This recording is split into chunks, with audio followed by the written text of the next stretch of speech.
مگر آج کی آیت یوں بڑی نرالی ہے کہ حضرت حرب بن سریج رحمۃ اللہ تعالی فرماتے ہیں کہ امام محمد رحمۃ اللہ تعالی یہ اہل بیت میں سے ہیں. انہوں نے فرمایا کہ عراق کے لوگوں کو فرما رہے تھے کہ اے عراق کے لوگوں، کیا تم سمجھتے ہو کہ سب سے زیادہ قرآن پاک میں امید دلانے والی آیت کون سی ہے؟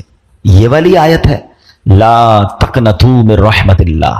یعنی میں اگر آپ سے بھی پوچھوں اور نارملی جو قرآن ترجمے کے ساتھ پڑھے ہوئے ہیں ان سے پوچھا جائے کہ بتاؤ سب سے زیادہ امید، سب سے زیادہ ہوپ کون سی آیت دلاتی ہے، تو امام محمد نے بھی عراق کے لوگوں سے پوچھا کہ تم یہ سمجھتے ہو کہ سب سے زیادہ امید دلانے والی آیت یہ ہے لا تقنطوا من رحمت اللہ. اس کے معنی کیا ہے؟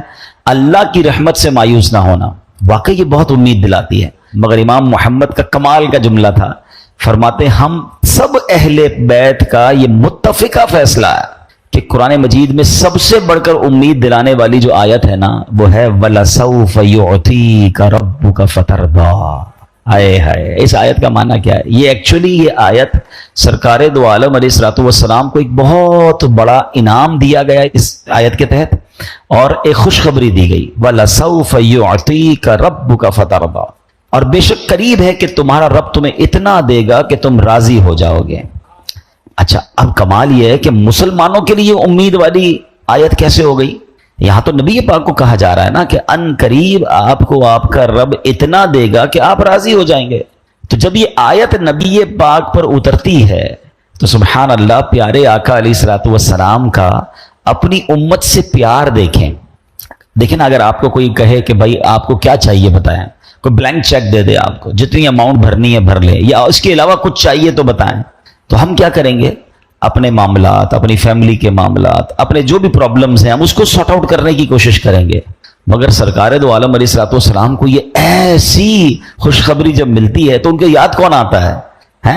کیا کہا رب نے؟ وَلَسَوْفَ يُعْطِيكَ رَبُّكَ فَتَرْضَىٰ. اے محبوب ان قریب تمہارا رب تمہیں اتنا دے گا کہ تم راضی ہو جاؤ گے. نبی پاک علیہ الصلوۃ والسلام نے جب یہ آیت ان پر نازل ہوئی نا تو پیارے آقا نے پتہ کیا فرمایا؟ جب تک میرا ایک بھی امتی جہنم میں ہوا میں راضی نہیں ہوں گا. اللہ اکبر. آتا ہے فقیروں پہ انہیں پیار کچھ ایسا، خود بھیک دیں اور خود کہیں منگتا کا بھلا ہو. تو پتہ چلا کہ یہ آیت سب سے زیادہ امید دلانے والی آیت ہے کہ جب رب نے یہ فرمایا کہ محبوب تمہیں اتنا دیں گے کہ تم راضی ہو جاؤ گے، اور سرکار علیہ الصلوۃ والسلام فرماتے میں اس وقت تک راضی نہیں ہوں گا جب تک اپنے ایک ایک امتی کو جہنم سے آزاد نہ کروا لوں، اس کی مغفرت کا سامان نہ ہو جائے. اللہ اکبر. اور یہاں وہ سبحان اللہ سیدی اعلیٰ حضرت امام اہل سنت کا ایک شعر آپ کو سنانا ہے، مگر اس سے پہلے کچھ جملے سنیے گا. اللہ رب العالمین ہے، وہ احکم الحاکمین ہے.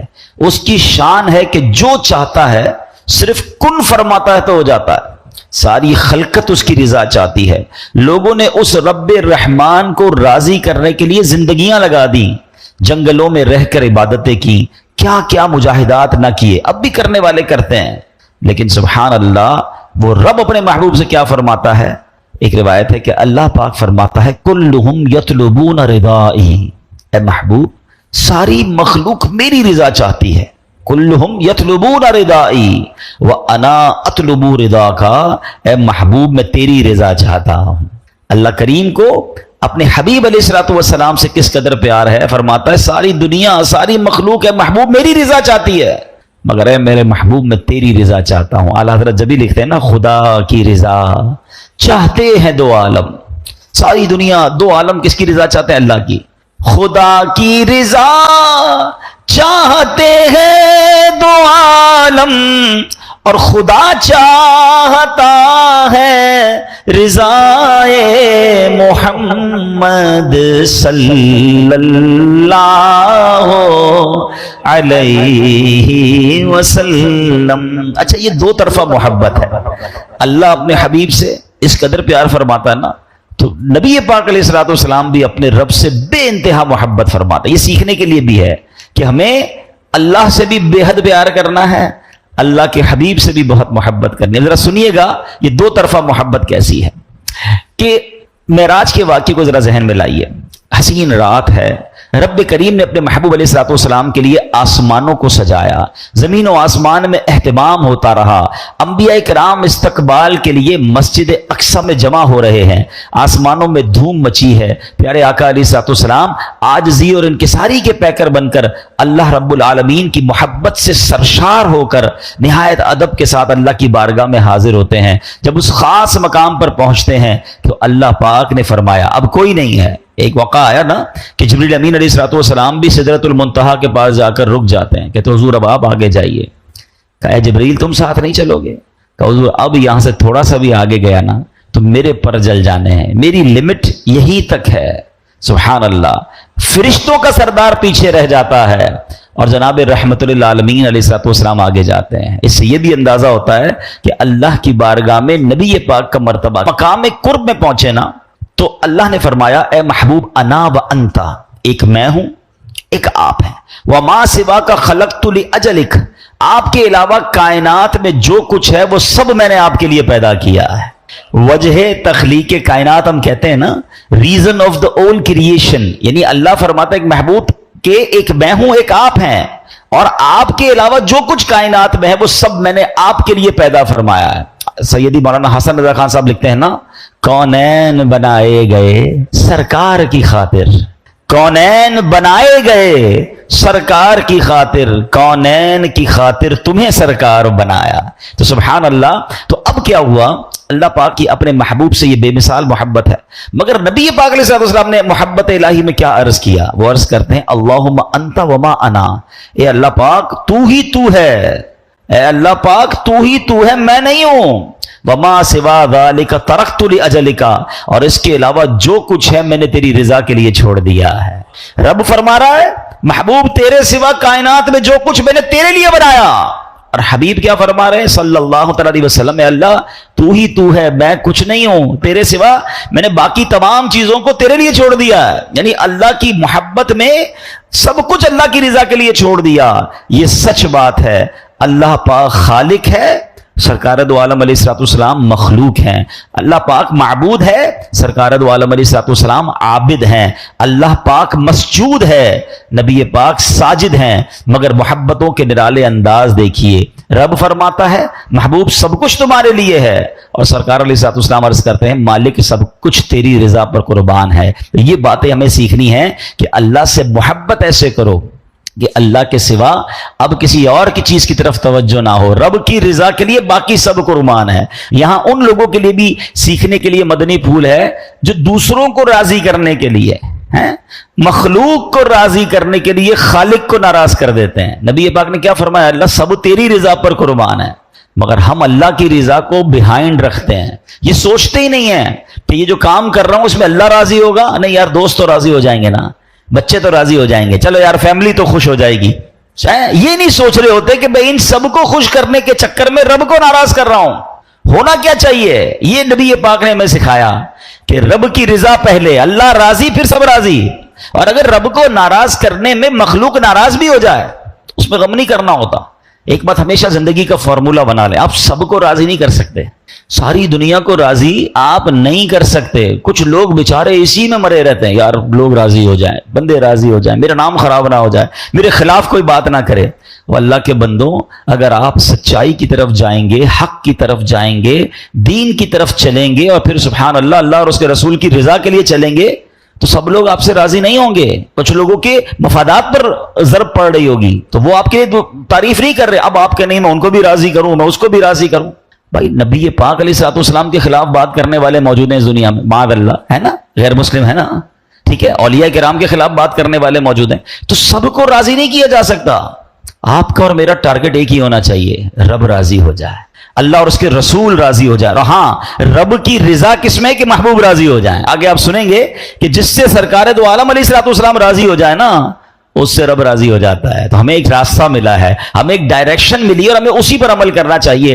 امام فخر الدین رازی رحمۃ اللہ تعالی فرماتے طائف کا موقع ہے، نبی پاک علیہ الصلوۃ والسلام کو تکلیف پہنچی تھی، محبوب ذیشان کے جسم اقدس پر پتھر برسائے گئے، جس میں پاک سے خون نکل رہا ہے، مگر جب فرشتے حاضر ہوئے کہ آپ حکم دیجئے ہم اہل طائف کو تباہ و برباد کر دیں، لیکن نبی پاک علیہ الصلوۃ والسلام رحمت للعالمین ہے نا، موقع تھا، کنٹرول تھا، ریونج لے سکتے تھے، تہس نہس ہو جاتے, داستان بھی نہ رہتی ان کی.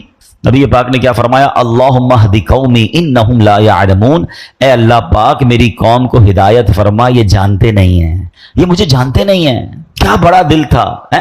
آج ہمیں موقع ملے ہمارے ساتھ کوئی زیادتی کرے, ہم کہتے ہیں میں بتاتا ہوں, اور پھر ایسا بدلہ لیتے ہیں کہ پتہ چلا کہ اس نے تو کم ظلم کیا تھا, مجھ سے بڑا ظلم کر دیتے ہیں. اچھا ہمارے یہاں معافی بھی بڑی عجیب ہے, ہم معاف بھی اس کو کرتے جس کا کچھ بگاڑ نہیں سکتے. 4-5 گارڈ ہوں جس کے پاس, اور جناب اس کے بہت سارے آگے پیچھے لوگ ہوں, بندہ کہتا ہے چلو کوئی بات نہیں معاملہ ختم. اس کا کچھ بگاڑ ہی نہیں سکتے آپ, اس لیے معاملہ ختم کیا. غریب ہوتا تو اس کی جگہ کوئی سائیکل والا جا رہا ہوتا اور آپ کے جناب کوئی بات بری لگ جاتی تو پھر کیا کرتے؟ پھر بھی معاف کرتے. یہ معافی نہیں ہے.